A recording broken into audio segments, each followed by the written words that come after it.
akan dapat diukur, diobservasi, dan dijelaskan melalui hubungan kita. Salah satu tokoh yang berperan penting dalam perkembangan pendekatan positivis adalah Auguste Comte pada tahun 1798 sampai 1897. Ia dikenal sebagai bapak positivisme yang menekankan bahwa ilmu pengetahuan harus berdasarkan observasi empiris dan berhubungan dengan diri. Ciri khasnya itu yang pertama objektivitas, dia harus memisahkan diri pribadi dari hasil analisis. Yang kedua, kuantifikasi. Fenomena politik dijelaskan melalui angka, statistik, dan model matematis. Dan yang ketiga itu generalisasi. Penelitian bertujuan menghasilkan teori universal yang berlaku luas. Yang keempat, kausalitas. Hubungan sebab akibat dalam politik harus bisa dibuktikan melalui data empiris. Dan yang terakhir itu verifikasi. Hasil penelitian dapat diuji dan direplikasi oleh peneliti lain. Contoh studi kasusnya itu studi perilaku pemilih di Indonesia menggunakan survei kuantitatif, misalnya survei KSI atau Saiful Mujani Research Center untuk menganalisis faktor-faktor yang mempengaruhi pilihan politik masyarakat seperti pendidikan, media, atau media dalam sekian materi dari saya. Saya akan menjelaskan tentang pendekatan behavioralisme. Sejarahnya itu pendekatan behavioralisme pasti disebut sebagai pendekatan perilaku berkembang sosial Perang Dunia II di Amerika pada tahun 1940. Pendekatan behavioralisme menjadi sebagai tahapan terhadap metode tradisional dan studi politik sekaligus sebagai upaya untuk menerapkan metode ilmiah yang lebih kuat guna memperoleh data empiris dalam analisis politik. Behavioralisme telah berkembang secara lebih risiko dalam ilmu politik setelah Perang Dunia Kedua bersama berbagai para ilmu politik asal Amerika Serikat. Beberapa tokoh penting dalam gerakan ini antara lain yang pertama adalah David B. Naumann, kedua Robert Dahl, dan Fred Hartley, David S. Palm, dan Heinz Stauer. Ciri khas dari pendekatan behavioralisme atau pendekatan perilaku persatuan salah satunya adalah pandangan yang menyatakan bahwa masyarakat merupakan sebuah sistem sosial serta negara adalah sistem politik yang menjadi subsistem dari suatu sistem sosial. Perilaku politik behavioralisme dalam ilmu politik berfokus pada perilaku yang individu dan kelompok dalam konteks politik seperti pilihan dalam pemilu, partisipasi politik, serta sikap terhadap kebijakan atau tindakan negara. Perilaku politik dalam gerakan ini adalah pengguna survei, observasi, dan statistik untuk memahami pola perilaku politik.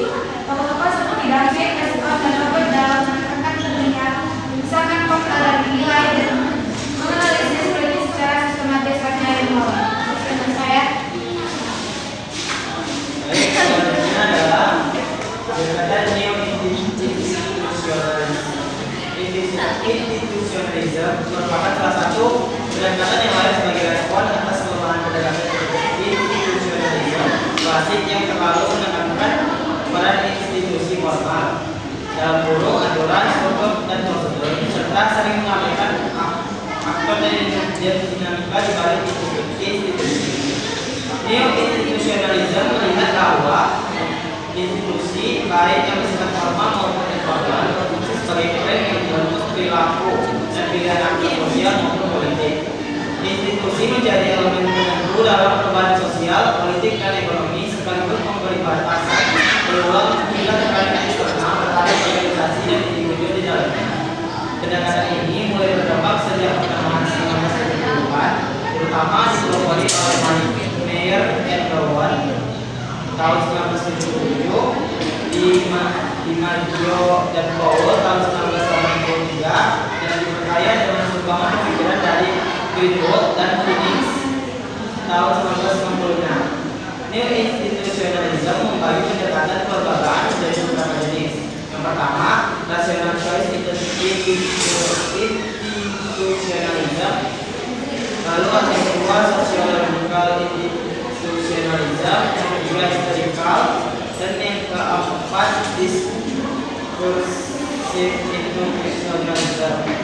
Pendekatan-pendekatan ini masing-masing menyoroti aspek aturan dan kepentingan aktor, peran nilai dan identitas, pengaruh lintasan sejarah institusi, serta peran wacana dan ide.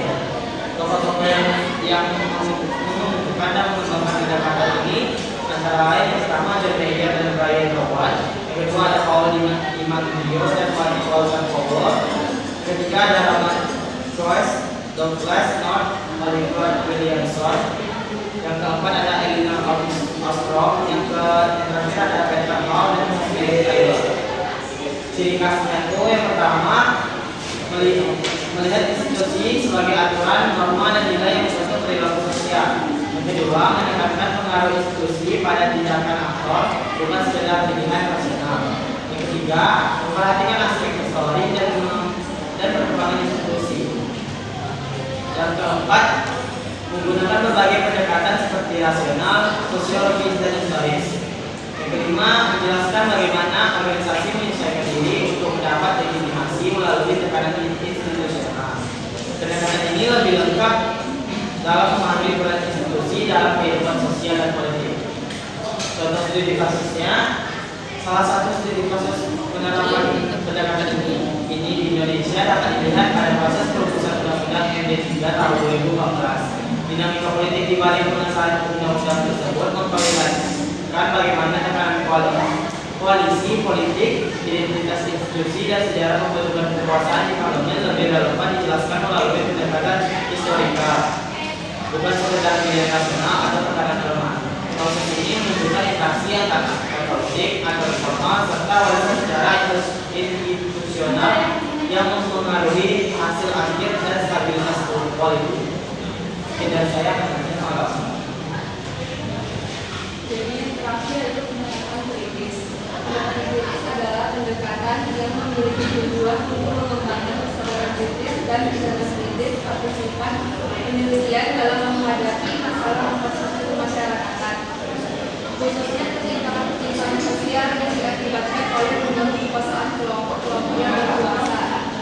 Salah satu contoh pada pendekatan kritisnya yaitu yaitu menjadikan landasan dalam membagi dalam akses dan masyarakat. Ciri-ciri dari pendekatan kritis itu yaitu menggunakan penelitian kritis yang menggunakan wawancara, observasi, analisis data, tetapi fokusnya bukan hanya menggambarkan melainkan membongkar relasi kuasa dan ideologi di balik fenomena. Dan terakhir itu yaitu kasus di Pamekasan Madura pada 2017, yaitu dana desa sebesar 100 juta diselewengkan oleh kepala desa hingga pejabat kejaksaan negeri. Hal ini melanggar Undang-Undang Desa Nomor 6 Tahun 2014. Dengan demikian, kebijakan ini harus ditindaklanjuti terus agar tidak melainkan dominasi birokrasi, tetapi benar-benar menguatkan hak warga desa.